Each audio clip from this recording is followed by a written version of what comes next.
Inter science సబ్జెక్టుల రాత పరీక్షలకు సడలింపు, relaxation in inter science subject written exams. Amaravati, October 22. Eenadu intermediate విద్యా మండలి, ఈ విద్యా సంవత్సరానికి సైన్స్ సబ్జెక్టుల రాత పరీక్షల్లో కీలక సడలింపును ప్రకటించింది.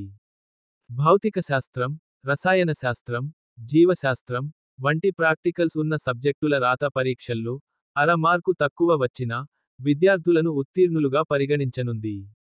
ఈ అర మార్కును రెండవ సంవత్సరంలోని ప్రాక్టికల్ పరీక్షల్లో సర్దుబాటు చేయనున్నట్లు బోర్డు వెల్లడించింది. ఈ ఏడాది నుంచి ఎన్సీఈఆర్టీ సిలబస్ అమలులోకి రావడంతో పరీక్షా విధానంలో కూడా అనేక మార్పులు తీసుకొచ్చారు. సైన్స్ సబ్జెక్టుల రాత పరీక్ష 85 మార్కులకు నిర్వహించబడుతుంది. మొదటి సంవత్సరంలో పాస్ కావడానికి 35% మార్కుల ప్రకారం 29.75 మార్కులు రావాల్సి ఉండగా, ఇప్పుడు వాటిని 29 మార్కులకు తగ్గించారు.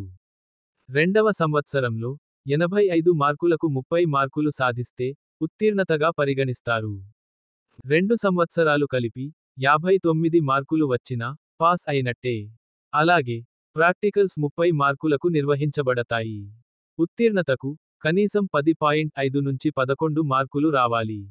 ఫస్ట్ ఇయర్లో కొన్ని సబ్జెక్టుల్లో 30% మార్కులు వచ్చినా విద్యార్థులు ఉత్తీర్ణులుగానే పరిగణిస్తారు. అయితే మొత్తం మీద 35% సాధించడం తప్పనిసరి. జాగ్రఫీ సిలబస్లో మార్పులేమీ లేవు.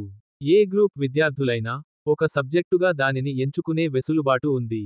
ఈ సబ్జెక్టు రాత పరీక్ష 75 మార్కులకు జరుగుతుంది. కానీ లెక్కల్లో 85 మార్కులకు పరిగణిస్తారు.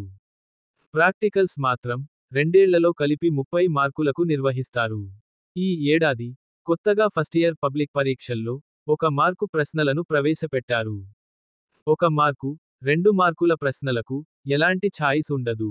అదనంగా వృక్షశాస్త్రం మరియు జంతుశాస్త్రం కలిపి జీవశాస్త్రంగా ఒకటే సబ్జెక్టుగా తీసుకొచ్చారు. ఇందులో 43 మార్కులకు వృక్షశాస్త్రం, 42 మార్కులకు జంతుశాస్త్రం నుంచి ప్రశ్నలు ఉంటాయి. ఇక గ్రూప్లో 5 సబ్జెక్టులు కాకుండా 6వ సబ్జెక్టును ఎంచుకున్న విద్యార్థులకు ఆ సబ్జెక్టులో ఉత్తీర్ణత తప్పనిసరి కాదు.